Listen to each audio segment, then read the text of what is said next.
Welcome to Public Affairs Public Access. I'm your host for tonight, George Reiter. I'm a professor of physics at the University of Houston. I'm also the co-chair of the Harris County Green Party. What I'm going to be talking to you about tonight is at the interface between science, technology, and politics. We'll be talking about climate change, what can happen if we don't do anything, what kinds of things can we do, what kind of technologies are available, how much would they cost? What kind of possibilities do we have for a future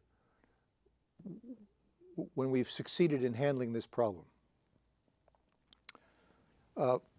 Probably many of you saw the spread in the Chronicle a couple of days ago, where the government has issued a statement essentially saying climate change is not something which is coming. Climate change is something which is here now. The huge storms, tornadoes more than a mile in diameter, the floods, the droughts, the year that we had here in Houston, unprecedented high temperatures for the summer, 100 days, over 100, that these are not random, unusual, but random events from a climate system which is stable. These are what you expect from a climate system which is undergoing change. The predictions of that study were that if we do nothing by the end of this century, the oceans will be 4 to 9 feet higher than they are now, which means that many coastal cities will be, if they can't afford the kind of extensive dikes and pumps and stuff that are necessary to maintain a city when it's 4 feet below sea level, will be gone. Populations will have to move. There will be, populations are actually already moving because of this. Animal species will move as they move into areas where they can still survive. Areas where we could have farmed will become arid. There may be places opening up which will allow us to continue farming at presumably further north, some areas anyway. But these changes will be occurring on a scale and on a time scale. They'll make it very, very difficult for people to adapt to. There's another aspect to this which is not generally understood, I think, and I want to try to make clear, which is that this is not a process of, necessarily a process of gradual increase in intensity of storms and intensity of droughts and so on, but within more or less the same patterns that we've lived with for centuries. A Gulf Stream that flows up north into the Atlantic and provides the warmth for Europe that would make it, if it stopped flowing, would make it essentially barely habitable for most of Europe. And that's one of the predictions of what might happen if the system changes discontinuously, practically discontinuously, over a very short period of time. It's possible for chaotic systems, like our climate, to move from being in one, what's called a basin of attraction, which is to say, a pattern that repeats itself, not perfectly, but you know, the Gulf Stream moves as it usually does. We have El Niños sometimes, sometimes not. The jet stream may move some, but it stays more or less in the same place. It's possible for chaotic systems like that to change into a completely different pattern, a pattern which is very, very difficult to predict, which would happen in such a short period of time that it's very unlikely that we would be able to adapt to it. And that's really it isn't even the worst case scenario. The worst case scenario is that as a consequence of these changes, various feedback effects occur where you warm up the planet a bit and the permafrost up in the northern latitudes and the very southern latitudes, which has been frozen all these years, which contains within it methane, begins to melt at a significant rate, releasing the methane, which is a powerful greenhouse gas. into the atmosphere, enhancing the heating process, enhancing the flow of methane out from the permafrost into the atmosphere. A feedback process which continues to the point where we move not from a habitable climate that we have now, or even one, broadly different, but with regions of habitation within it, to the kind of situation that we have on Venus, where you have essentially greenhouse gases so intense that the planet is at 700 degrees Fahrenheit. Unlivable for certainly us. Perhaps some microbes might survive. That's also a possibility if we do nothing. The Intergovernmental Panel on Climate Control, which is put out preceding the U.S. government statement, put out a paper which is very, very complete. They assess the various risks involved and say what their uncertainties are. And they say essentially we have 15 years to reverse the trend of increasing greenhouse gases, mostly CO2, and turn that trend around so that more CO2 is being absorbed, primarily in the oceans, but by plants, by forests, so that the continual increase is stopped, it turns around fast enough that the kinds of possibilities I've been talking about don't develop. So the question then for us, and what I want to talk about, is how can we do that? What's possible now? What could we do? What's available technologically? And we'll also talk about what's possible politically. But of course, what's possible politically really depends upon you to a great extent. So let me begin with where we're at in terms of our energy usage and how it's made up. What kinds of energy do we use, and how much of it of various kinds? So let's go to our first slide. What you see is that the yellow, the purple, and the orangey areas, those are all fossil fuels. And they constitute 80% of the total energy consumption in the United States.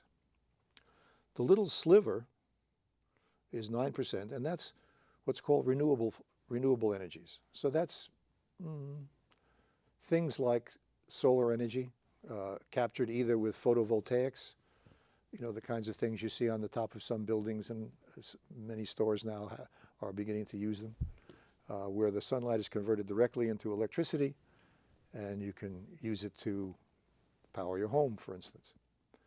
Or solar power collected by more centralized means, where you have reflectors, for instance, which concentrate a beam of sunlight on basically a pipe, essentially, which you've got some kind of a fluid, which you heat up, turn it into steam if it's water, or something else if it's not, which becomes a gas, which can turn a turbine, which can then generate electricity. So that's a possibility. Another possibility is wind turbines. We've all seen them around now. They're common enough that we get what's happening there. We have basically the wind flowing, turning a windmill, essentially, and that turns a generator producing electrical power. You can't do that everywhere. You have to have wind speeds of about, 6 miles an hour in order to make that useful, but that exists in many places. Then, of course, there's other possibilities that are renewable, burning wood, for instance. In this case, when you burn it, you put carbon dioxide back into the atmosphere, but the wood itself, when it grew, took the carbon dioxide out of the atmosphere, so it's neutral. You're putting back what was taken out earlier. You're not changing the carbon balance, really, on the planet at all, and you're not changing, most importantly, the CO2 balance in the air by doing that. There are others, hydroelectric power, for instance. We have, of the renewables, it's the largest, it's that blue section at the bottom. That's the largest contribution to renewable energy, is actually hydroelectric. But again, of course, they're limited how many dams you can build. They're There are some places where you can, and obviously most places you can't. So that's the situation. We're going to be talking about a future in which solar energy and or wind energy become the primary means for our for powering our planet. Let me say, if you would like to call in and ask a question at any point, please do so. The number is 713-807-1794.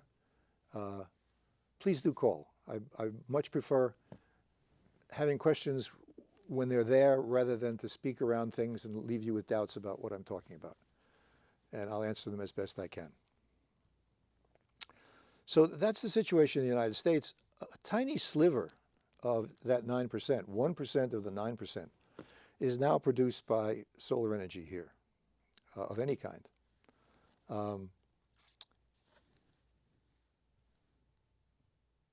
About 12% of that 9% is produced by wind. The wind power industry has been rapidly growing. I'm told that the subsidies for it have stopped and the growth has basically stopped. These things will not be developed in a competitive economy such as the one we have, because at the moment they aren't competitive with fossil fuels. It's much cheaper, not including, of course, the cost of climate change, but it's much cheaper to, even given the cost of finding it and pulling it out of the ground, refining it, getting it to you. It's a very, very energy-intensive source of, it's a very compact source of energy. 1 gallon of gas you can drive for 50 miles, 70 miles. There'll be cars driving for more than that. And certainly conservation is something we need to do. But we can't conserve our way out of this. We have to find some way of replacing that 80% with renewable energy. And we have to do it fast enough so that we turn around the CO2 emissions within 15 years. That's the problem we're facing. It isn't particular to the United States. The next slide shows you the situation for the world.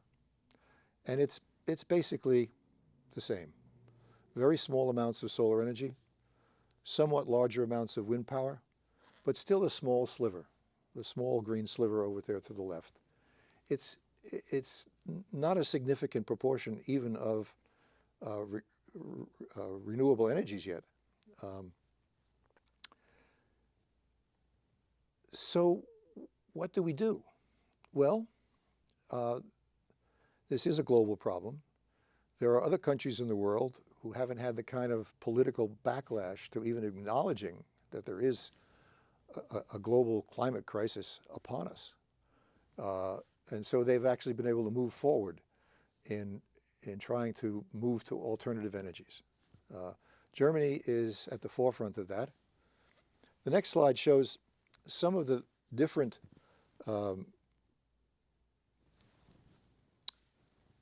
types of renewable energy. The yellow curve at the bottom I want to call your attention to is particularly interesting because it's the growth in solar energy of all kinds, basically. It's now 5.3% of, or it was in 2012, it'd be more like about 9% if it continues growing at that rate.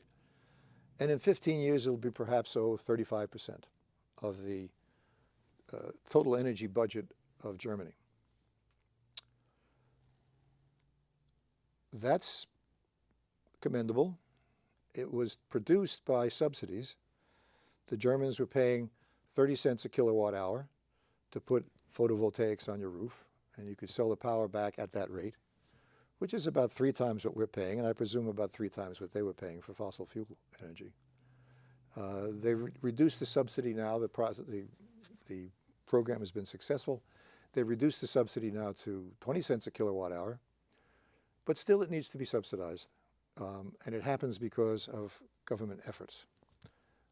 You can see also that there's been a increase in, it's the purple one here at the top, in wind power at the same time, which is actually also the largest percentage of renewable energy there. And the bottom line of that is it's not enough. It's commendable, but it's not enough. And we're going to get to the reasons why it's not enough in just a moment, but some of you may have heard, I know I've heard it, it's been going around, that the Germans were actually generated 35% of their total energy with solar energy. That's true, actually, but that was just for a short period of time.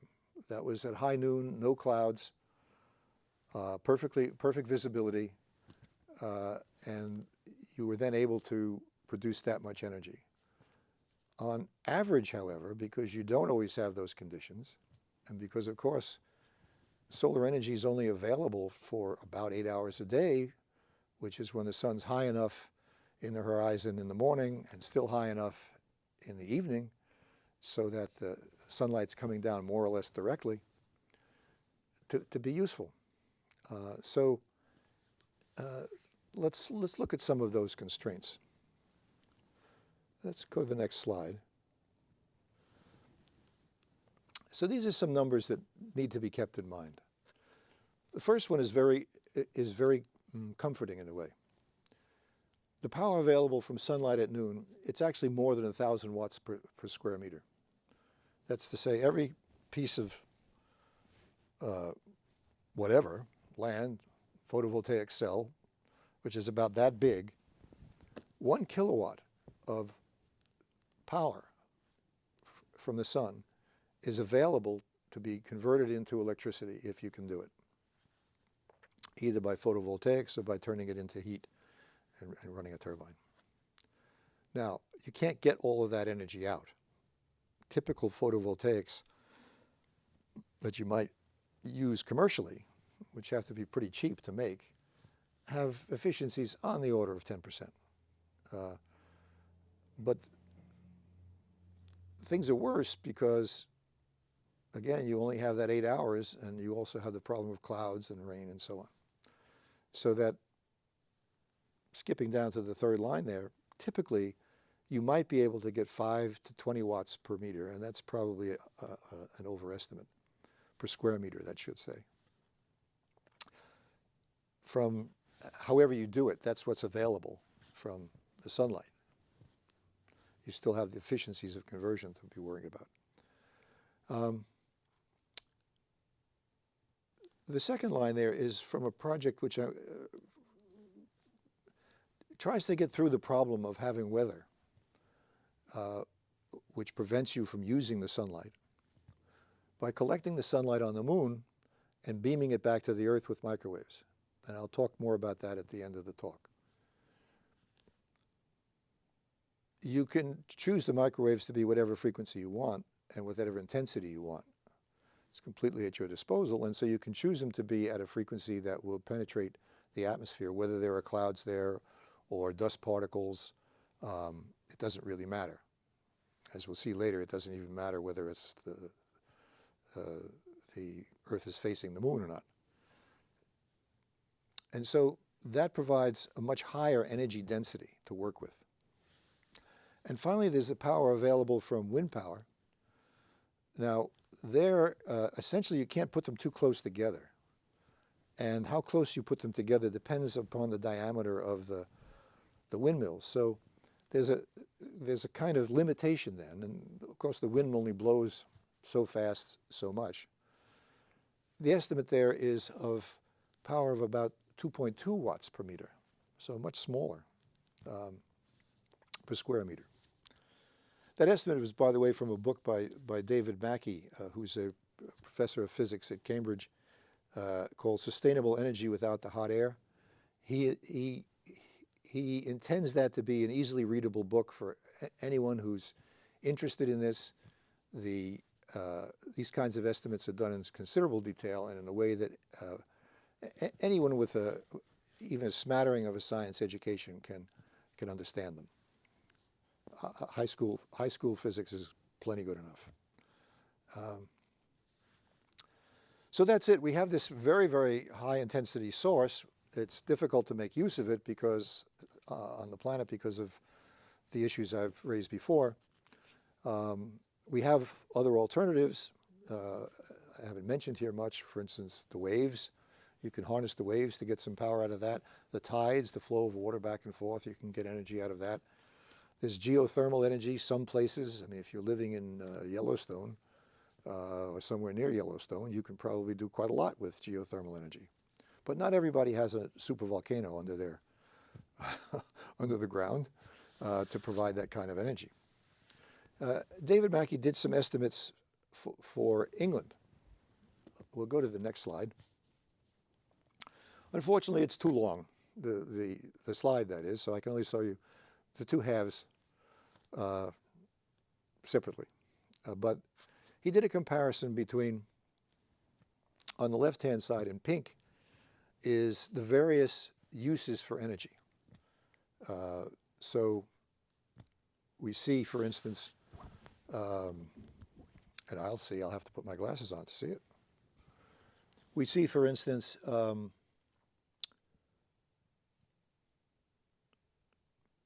cars, airplanes, gadgets,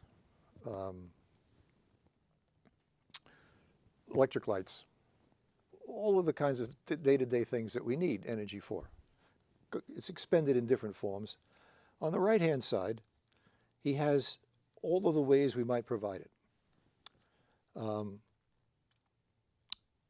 it's done in kilowatt hours per day. And he's those little blocks there on the right are the kind of sources that I mentioned before. Again, the top two are actually wind and solar. This is for England. And he said we could do this. It's technically possible to do this. We could pretty much match what we're using now to what we could produce with renewable energies, with existing technology, without having to do anything very profound in the way of developing something new. But you see all the crosses in there. Well, the crosses are what he estimates would be the political problems to actually doing it. Not in my backyard. We saw that. We saw that recently in off of Cape Cod. The plan was to put windmills out in the ocean, which is a pretty good place to put them, not too far offshore, so you can get the power in easily, but close enough that you could see it. And the people in Cape Cod didn't want that. It spoiled their view. And that will be the case in many, many other places. There are trade-offs for all of these things. Down in Texas, for instance, one place to build these wind farms turns out to be an area which is essentially a wildlife preserve. You could do it with not too much destruction with roads. You might be able to sort of make some compromise, but there are compromises that you come to when you start thinking about how we're actually going to get that much power. Let me go to the next slide.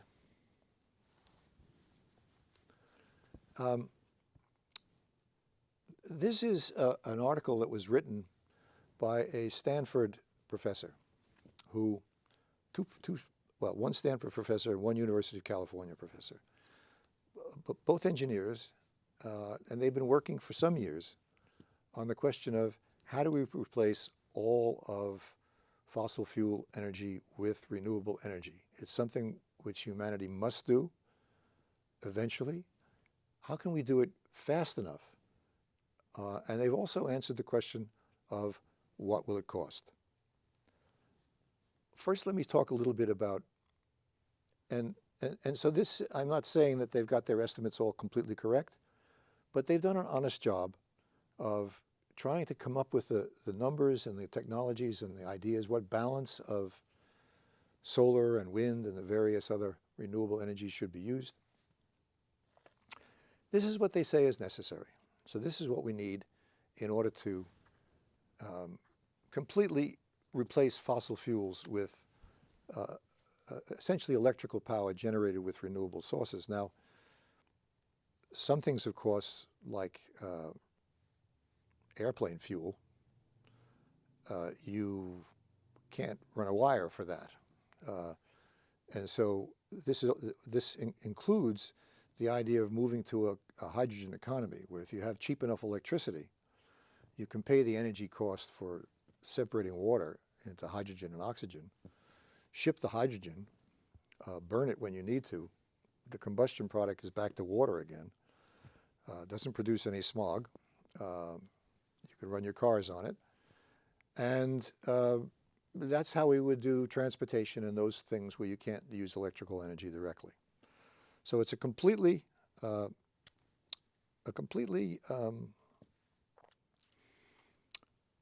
replacement for our fossil fuel systems that we have now. And this is what it would take. It would take 3,800,000 5-megawatt wind turbines.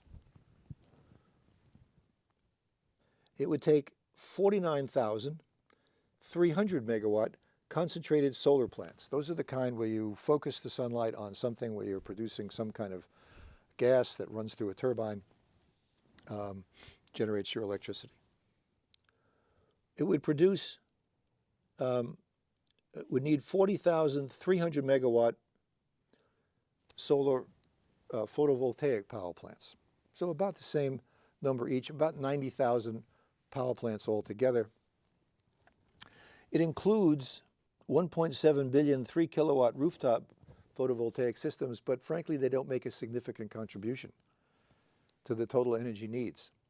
So the idea that somehow we're going to get out of this by just putting solar panels on everybody's rooftop, that might work if it wasn't more cost effective to use concentrated solar systems.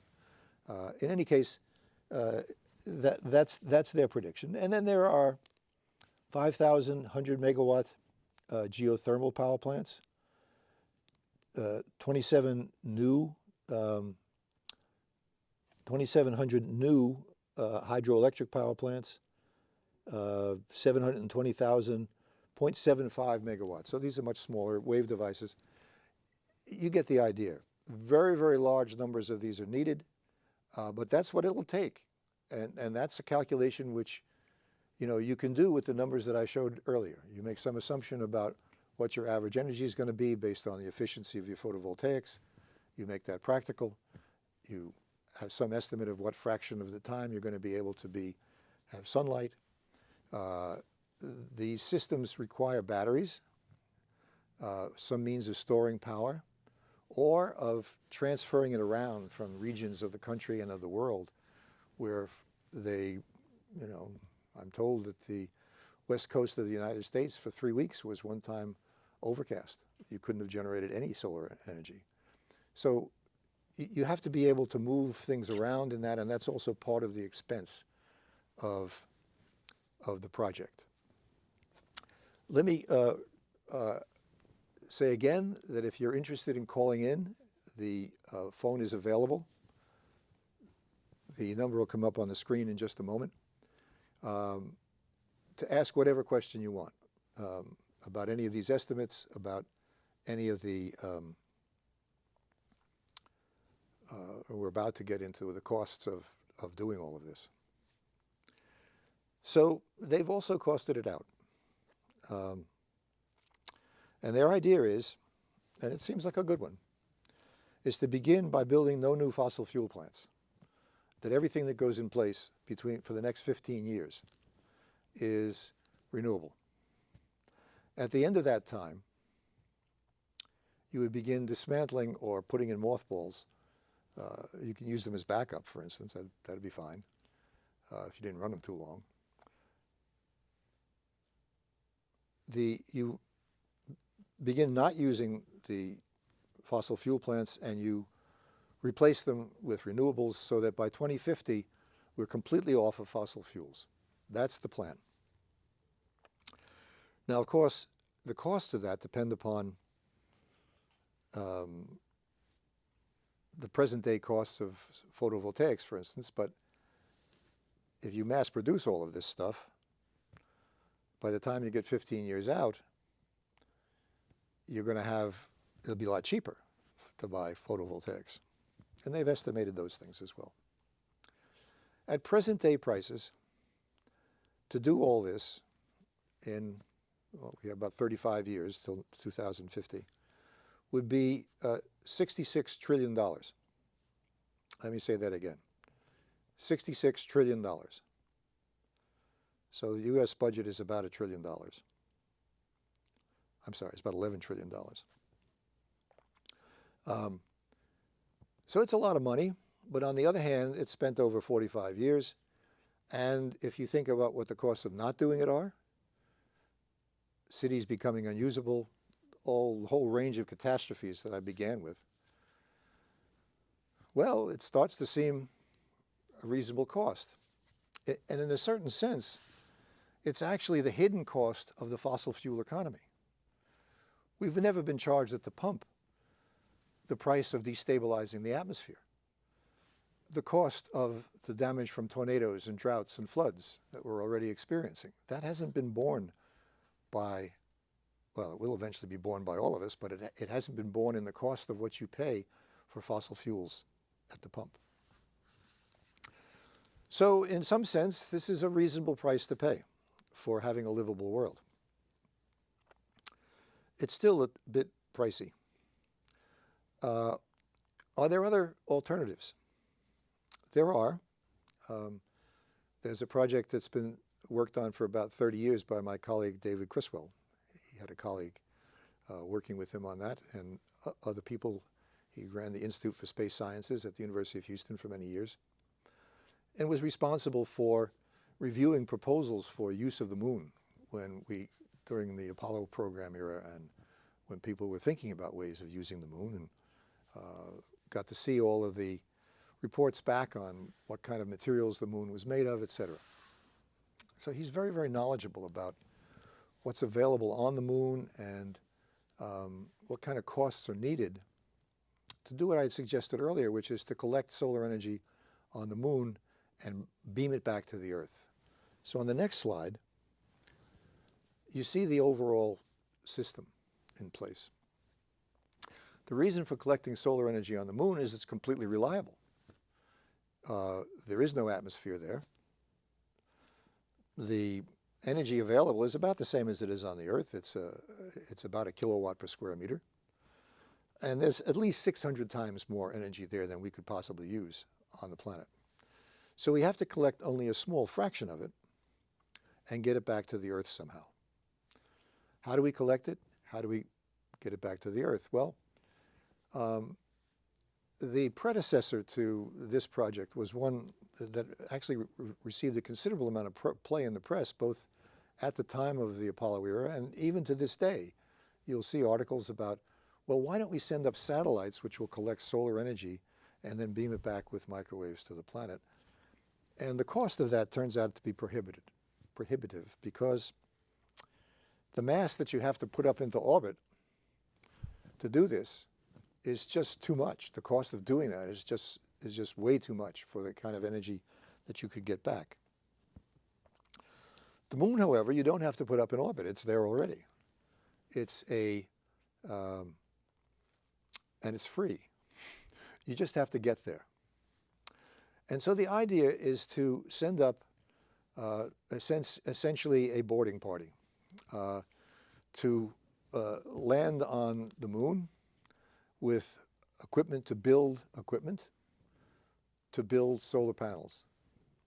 Factories to build solar panels and to build microwave receivers and to build the kind of living arrangements that you need to keep something between 500 and 5,000 people, a moon colony, functioning as the solar panels and these microwaves are built, and you begin beaming it back to the Earth. The estimated cost of doing that within about 15 years, 10 to 15 years, depending upon how quickly we get to it and how much energy we put into it, is about $1 trillion. Still a large amount of money, but it's roughly twice what we spend on the military in a year, and it's roughly twice what it costs to maintain the existing fossil fuel system. That is to find new oil, dig it up, run it through the pipelines, ship it on the freighters, refine it, and get it to you. $600 million a year just to do that, to keep it all going. So in that sense, it's really quite inexpensive. And it's doable.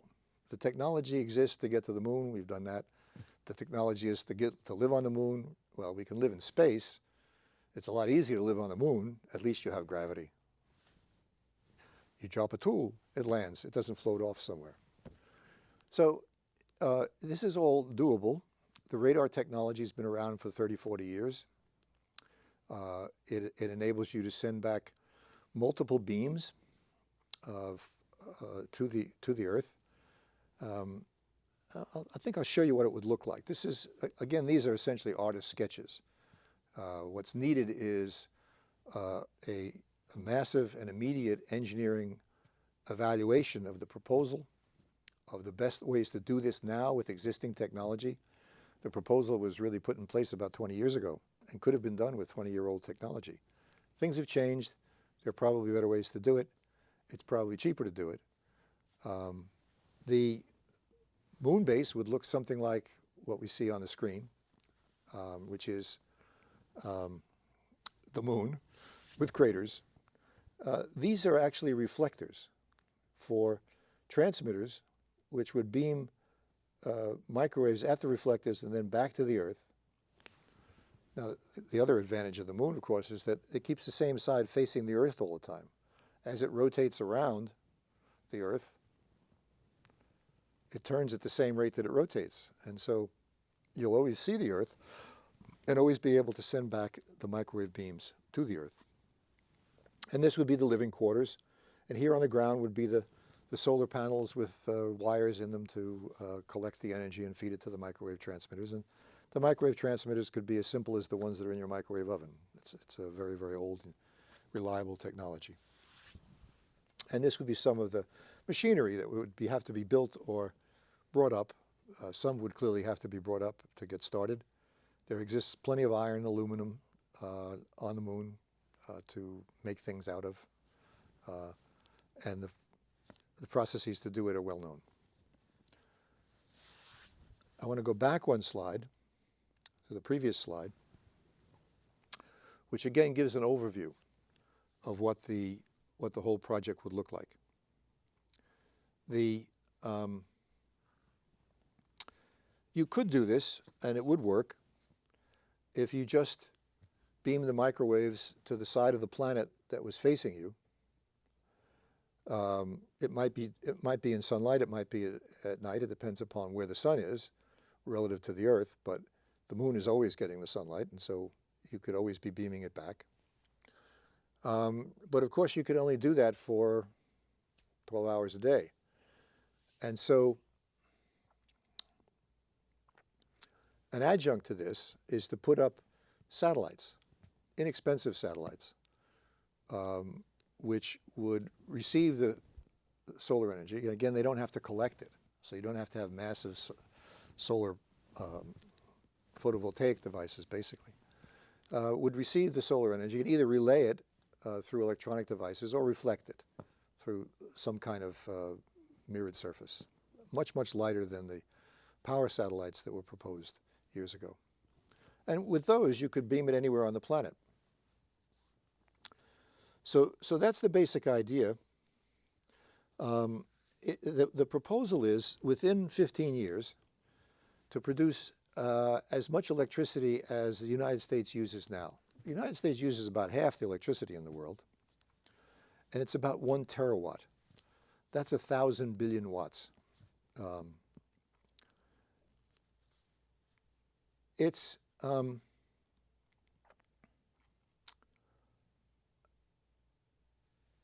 lot of energy, but actually most of the energy used on the planet is not electrical energy at this point. The total energy used is about 17 terawatts, And most of it is, again, thermal energy used in various ways from fossil fuels. The conversion rate for getting from fossil fuels to electrical power is about 3 to 1. It takes about 3 times as much energy in the fossil fuels to get the energy you want in the electricity. And so that's the plan then, is to provide that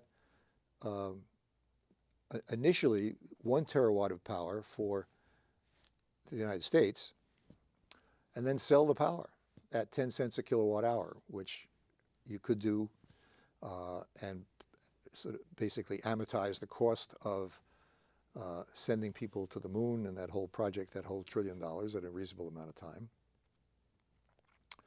And then use the funds to keep on building more and more panels so that you were producing more and more power from the moon. And again, by about 2050, you would be able to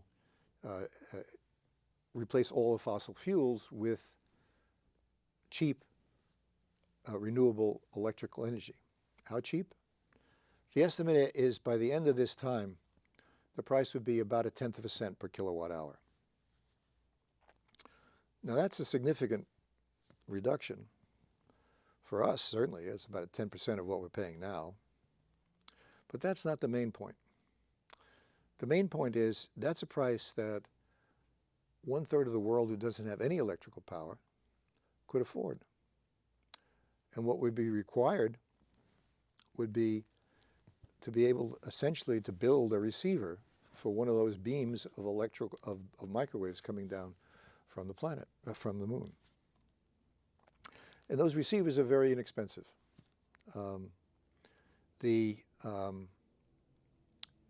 Because the power that you're getting down is 200 watts per square meter, they don't have to be very big. You could power much of Houston by an array that would be, maybe 1 kilometer by 1 kilometer. And it's essentially a grid of diodes, basically, which can be put up in the air so you can use the space underneath. Sunlight goes through them. It absorbs the microwaves, but the sunlight, much shorter wavelength, goes right through. Rather inexpensive, could be afforded by developing economies. They could have access to really inexpensive power through one of these beams. All one has to do is to reprogram the computers on the moon and send the beam down to where it's wanted. Now that's important because if we do not figure out a way to provide the people of this planet who have never had access to electrical power, who have insufficient access to electrical power, and if you put those two together, that's most of the people on the planet. Even if we succeed in getting off of fossil fuels ourselves, even if we succeed, they will use fossil fuels to develop their economies. They've been cheaper. They'll continue to be cheaper, at least until these other alternatives are put in place. I should say, however, that the alternative of building it on the planet, I talked about earlier, the best that can be expected after 15 years is power being provided at about 20 cents a kilowatt hour. And then by 2050, after 35 years, it could be down to about the same price that we have now. At least those are the estimates in the engineering studies that have been done so far. So they wouldn't, in fact, if we do it on the planet, they would not, in fact, handle really an essential political problem that we have, which is that the developed nations, the wealthy nations, can't continue with the lifestyle that they have, even if they do it without continual reliance on fossil fuels, even if they manage to get off of fossil fuels. The rest of the world is going to want to have something like the lifestyle that we have. Now, maybe not everybody will want it. It's not to say that it's even better. But certainly your children live longer. Your health is better. it's easier to live. You can do things that aren't simply survival things. I mean, we have plenty of time on our hands to, a lot of us are unemployed, which is another matter we'll get to perhaps in a bit, about the dysfunctionality of our economic system. But it is something that the rest of the world is going to want to have, despite its limitations. And they're going to continue to burn fossil fuels. And so we will not have resolved the problem. I just want to make that clear again. This is something we're all in together. Climate change is something that affects the entire planet. You know, we've had this sort of silly business at the various climate conferences that have occurred, where basically the United States has sabotaged the agreements. And it said things like, well, until you agree to cut your, to make limitations on your, talking about China, for instance, particularly, sort of a major developing country, then you can't really expect us to put hard, fast limitations on what we do. Well, that doesn't work in the long run. It may be possible that we're moving into a new phase, that this government and this administration is taking seriously the challenges before us. But I've shared with you already the scale of what needs to be done. We're talking about many trillions of dollars if you do it on the planet. By comparison with the Lunisolar project, the cost of producing 1 terawatt of electrical power out of solar, either photovoltaics or thermal, costed out by the engineering studies, is about $5.5 trillion. That's about more than 5 times as much as the prediction of going to the moon. And the reasons for that are that you have to move much, much more mass around in terms of batteries, and the panels themselves have to be robust because we have weather, and you have to have more of them. The area that's of land that's projected to be needed throughout the world is about the area of Texas, Pennsylvania, and New Jersey put together, if you're going to do it on the planet. If you're going to do it from the moon, it's about 100,000 square kilometers. You could fit it comfortably into one of our western states. And that's again because you're using 200 watts per square meter coming down. You're not subject to the weather. You don't have to have batteries, or at least not batteries to the extent that are necessary for taking care of the uncertainties in the weather. Solar panels on the moon can be very, very skimpy. There's no weather at all. There's no wind. There's people think about micrometeorites, and there are some of those, but they come by once in a million years. Might damage a microwave generator or something. So it turns out to be really actually much more economical to collect it on the moon and beam it back than it is to collect it here where we can use it. That's somewhat counterintuitive. It seems like a difficult thing to go to the moon and do anything there, but we can do it. The costs were generated by a study that was done some years ago. General Dynamics was costing out these computer satellite idea, and that was modified to cost out what would be the cost of sending people to the moon and machinery to the moon, etc. So that's the situation that we're in. I hope you'll call in with questions. I'd be glad to answer any of them. And we have ways out. We can do it on the planet. There are big costs. We can do it using solar power collected on the moon. The costs are much less. It requires an engineering project of a scale we haven't done yet. The pieces are in place, but the systems engineering hasn't been done to keep a colony basically on the moon. We can do that. It's a natural extension of our living habitat. You know, we used to live in caves. We now build houses. We used to burn firewood. We now have all kinds of sources of energy, including fossil fuels. They're piped into our home. We refurbish our environment. We remake it so that we can live in it more easily. We can do that same thing with the moon. We can use it as a source of solar energy for the planet. The kind of prosperity that's available by doing that, by 2050, the estimate is you could produce 20 terawatts of power from the moon. That's enough to replace all the electrical energy, not all the energy used on the planet, fossil fuel and otherwise, at 1/10 cent a kilowatt hour.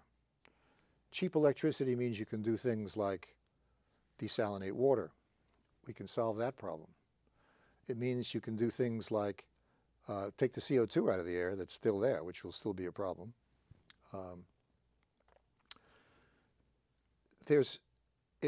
Electrical energy is really the most usable form of energy, and it's available in that kind of abundance, can produce abundance for the entire population of the world. 10 billion people could thrive with incomes comparable to $80,000 a year for us now. Again, because you have the energy is the critical bottom line in that. You can recycle things. You can go to a hydrogen economy, so you don't have to pollute your cities by driving around in them. That's what's available. What's in the way is a political system which doesn't look like it has the resources in the sense of really the heart, I think is what I would say, to make the kind of changes that are needed, to invest the kind of resources that are needed, to produce the kind of engineering systems that are needed. Partly that's because we live in a society which is so stratified that the people who are making the decisions, the 1%, and that's really not even quite accurate. It's more like 1/10 or 100%, are the people who have the capacity to make these changes. I think we have a caller on the line. I'd be delighted to take your call. Hello. Hello? Hello. You're on the air. I'll make a couple of comments and hang up about the harvesting of methane ice. And also, they say fusion is 50 years off. And I understand we need from the moon that helium-3 for that. Is that what's holding up fusion, is the harvesting of helium-3 from the moon? Thank you. Good show. Yeah. No, it's not. It's not really. What's holding it up? Actually, I began my career working in fusion. When I was in high school, the ideas of powering the planet with fusion power, and you saw that wonderful show Back to the Future where they throw a banana in the back of a car, and that's enough to power it for a year. That promise, it remains unfulfilled, and I think what you say is correct, that we don't expect to have it for 50 years, maybe 30 years, because the investment hasn't been made. That project, I watched it being basically, in terms of the significance, begin minimal resources. The most probable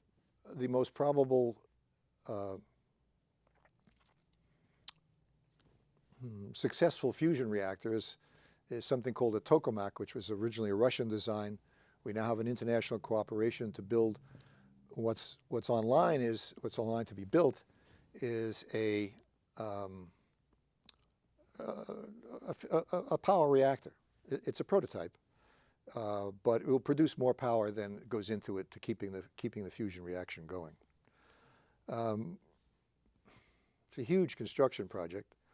It's a huge engineering project, and it just hasn't been funded to the level that given its importance. So it, and still isn't really. There's still discussions going on about whether we should continue to support it and so on. The money was funneled to a project which was of more interest to the weapons manufacturers, which was you shoot beams of lasers at a small pellet, and you try to compress the pellet so strongly that eventually you get nuclear fusion in the pellet. The obvious problem has been that the pellet tends to shoot away, and various kinds of instabilities. It hasn't really succeeded. I'm not quite sure where they're at, but I never thought it was likely to work, and it doesn't look like it is. So that's really been this. It's I think the same problem we're going to face with doing something with simpler technologies, is that the people who control the resources, to some extent because I suspect that they feel themselves protected from these changes, or they don't believe in them, or their oil company, or they're making profits from the oil companies, and they don't see that they could just as easily take those resources and make profits. So within the present context of a kind of capitalist competitive system, where very, very big differences between the people making the decisions and the people who are going to have to suffer the fate of those decisions. I'm not optimistic that we can resolve that. But I'm having this conversation because ultimately it's you and I and the people who inhabit this planet and can see that we're all in it together, can see that we need to stand with each other, that the kind of, dog-eat-dog fight for controlling resources, and, in the case of oil, which is running out anyway, we'll keep on fighting till the last man standing, turns out the lights, is not something we want to do, and it's not something that the vast majority of people want to do. So we need to find ways out of the system that we're involved in, ways to make the kind of technological solutions that I've been talking about possible politically. That's where it's really at. So I encourage you all, if you're interested, to find out more about the Lunisolar Power Project. There's a website, Lunisolar Power Project. You can look at the Stanford results, DeLucci and Jacobson. You can pull that up on the website. They have another website where you can go to find out how many jobs will be produced by producing the energy we need here on the planet with renewables. It's 800,000 jobs for Texas, 40-year jobs, not 2-year jobs or 3-year jobs building a pipeline and then 100. So it's we have the way out. It requires the political will. It requires working together. I ask that you all put that on your agenda as something that you're going to make part of your life, understanding what the issues are, talking to people about the possibilities, coming up with ways of transforming our political and economic culture so that we can actually get this massive problem handled. I want to thank you for listening. Again, I'm George Reiter, professor of physics at the University of Houston and co-chair of the Harris County Green Party. We'll be back next week with a different show and a different host. Thanks for listening. Till then, take care. Have fun.